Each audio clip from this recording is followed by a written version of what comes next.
د افغانستان د ولسي جرګې پخوانی غړی په کینیا کې نیول شوی او د دغه هیواد محکمې امریکا ته سپارلی دی. سلامونه ستړي مشئ، وخت مو په خیر. پام وکړئ د یاران ټي وي یوټیوب چینل څخه د نن ورځې تازه او مهمو خبرونو ته. د افغانستان د جمهوریت نظام د پارلمان مرستیال عبدالظاهر قادر د امریکا په غوښتنه نیول شوی دی.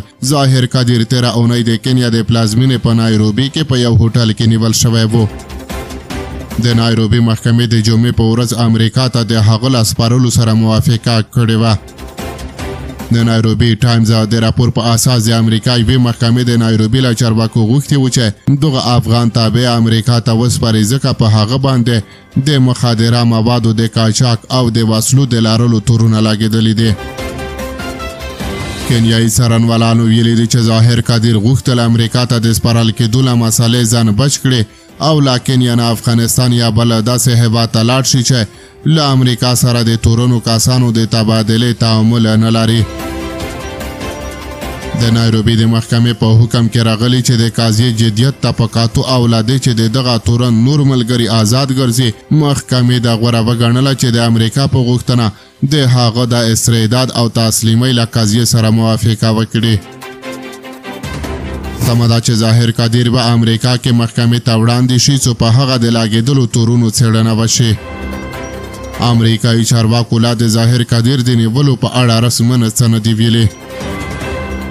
د ظاهر قادر د کورنۍ ځینو غړیو له هغې ډلې د هغه زوی زبیر ظاهر قادر او وراره جلال قادر په خپلو فیسبوک پاڼو د ظاهر قادر د نیول کېدو خبره تایید کړې ده.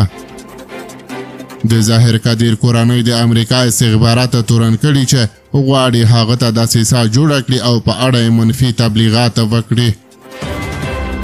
د ظاهر قادر تر نیول کېدو مخکې 13 اونۍ په خلا رسنیو د هغه یوه ویډیو هم خپره شوې وه چې پکې نوموړی وایي د چا ځمکه یې نه ده غصب کړې او نه له چا سره څه ستونزه لري.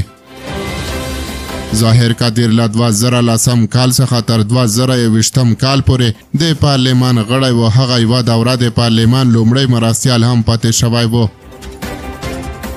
ظاهر قادر په پارلماني بحثونو کې له لنجمنو څیرو یادېده. هغه څو وارې د خپلې ډېرې شتمنۍ او سلګونه موټرو او جایدادونو یادونه کړې وه.